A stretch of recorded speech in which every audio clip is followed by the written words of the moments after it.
Hi, guy. Welcome back to the channel. And in today's episode, I'll be speaking with a friend of mine who is currently in the States. So we're learning one or two things from her. Some of the advantages of moving into the States and some of the cultural shocks she experienced in the States. Without much ado, let's delve into the conversation. Yeah, hello. Hello, Aram. Yes. Good evening. Good evening. How are you doing, Aram? I'm fine. How are you? By grace, I'm also doing good. Thanks so much for availing yourself to speak with us. And in today's episode, we just want to learn one or two things from some of you. The last time I recorded a video, I asked my guest to choose between $50,000 and an American passport. So I'd ask you the same question. What would be your choice, $50,000 or an American passport?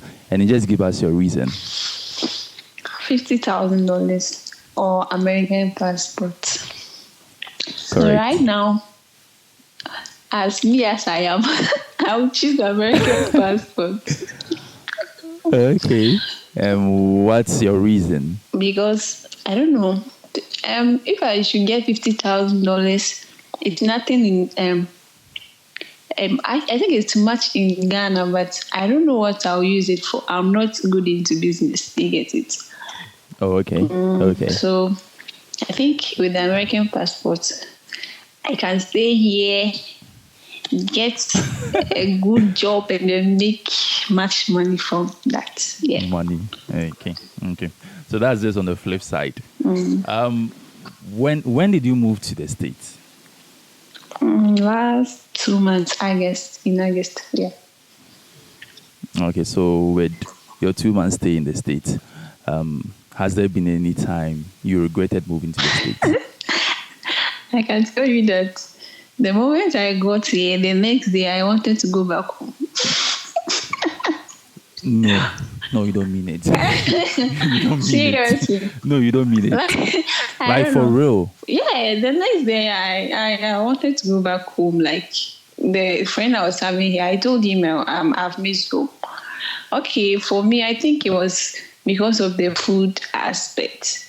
My eating is amazing, Okay. so I wasn't getting what I want to eat. That was why. So it wasn't about the state, but it was just about the food you were Yeah, and the getting. loneliness, Charlie. Yeah, it can be very lonely. I know I miss It my can be very mom lonely. and my siblings. Yeah. Yeah. So apart from that, I hope you've been having a good time. Oh, Charlie, I'm still trying to adapt to. It's not easy. I'm still trying to I'm adapt. trying to adapt. Okay. Okay, so let's delve into education. Okay. The education system, comparing that to the education system here in Ghana, is there a vast difference or it's quite the same?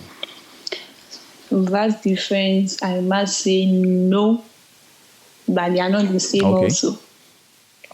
Because in Ghana, the education system is like, I would say cheap and poor. Because when I got here, my first class, I went there, and it was like, as a minimum, I don't know anything. Crazy. Like, I don't know. That was how it was for me. I don't know about others. Because I think the language barrier too will be a cause. Because I was finding it difficult understanding what the professor was saying. Okay. But I tried to catch up. And then I think Ghana education system is hard when it comes to how will I put it? Testing students' understanding of a particular course. A particular course. Because is it better there? Yeah, I feel like the professors are so not lenient, but they just want to know you understand what have been taught rather than getting the correct answers. Yeah, so there's a particular course I take here. The professor is so fine that you can just get the method correct and then you're good to go. He doesn't care whether your values are wrong. You get everything correct. And then before they give out a quiz, they make sure that, oh, this part is coming, learn this part. And then he will be stressing on it. This is what I want you people to do. So I feel here it's a bit easier than Ghana. And here too, it's a bit easier. They want to know you really understand. As I already said, you really understand. So if they give you something, they don't want you to just assume. They want to know you know. Yeah. That's how it is. Yeah. Okay. So moving outside the classroom, for your 2-month stay, has there been any time you've been shocked by, or has there been any cultural shock so far?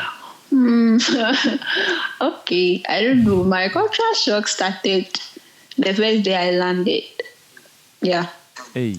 Because maybe because I've been for plane that I have actually used plane, but for long distance I haven't. Once the plane landed, they just started clapping for the pilot. I don't know. I was like, is that how it's done here? Seriously. I was shocked. And the passengers in the plane just started clapping for the pilot after landing, right after we landed. Okay. I think that was my first shock. And then the second one, I don't know. I think when we go to class and someone wants to ask a question or answer a question, they use their left hand. I think that one, it's common among everyone. That's how they do here. Yeah.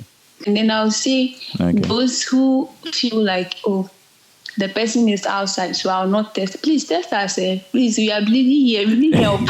Sometimes just check up on us. No, when you say you need help, we should check up on you. But when you say you need help, check up on us because it's not easy here. Seriously, it's not easy. Yeah. And how are you able to manage the loneliness? Lonely, Sorry. No problem. Loneliness. Me, am I lonely? Yes, how are you able to? So you are not lonely? Me, the loneliness striking when I miss home. Because on a normal day, I always want to be alone, no disturbance. I have my phone. Yeah.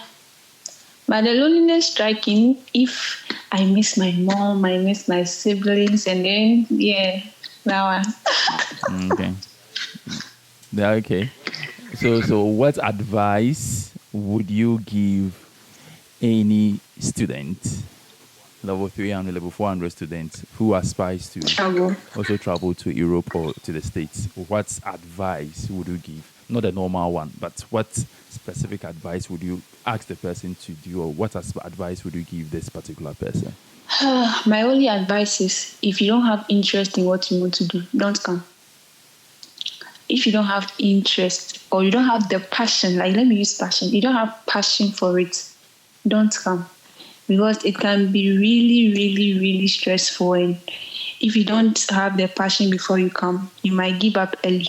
You give up. Yeah, that's it. That's the only advice I have. And also, right now, the way Ghana is, I always encourage someone, if you have the capacity to move out, just do apply and then let's do it.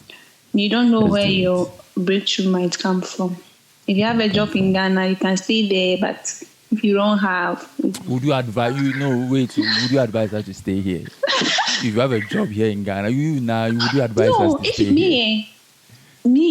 If you have a job in Ghana, a well-paying job in Ghana, What is well-paying? No, something that you can... well-paying, you can use to cater for your expenses, get some, and you save some in others. Yeah. Okay. That one, I don't think coming here, maybe you are coming here for vacation, that's fine, but to come here and stay here, it's a no-no for me. Yeah. Okay. Right. So thanks so much, Aram, for sharing with us your thoughts and experience. In our subsequent episode, we would call you and then we would ask for your thoughts on certain subjects we would be discussing. So do have an amazing evening, and we'll get in touch later. Take care, and thanks so much. You're welcome. Bye. Bye. Yes. Thanks so much, Aram, for the time. So that's basically it. If you are a fresh graduate and you'd want to travel, make sure what you study in, make sure you are passionate about what you study in. If you are passionate about what you study in, no two ways. Jackpot.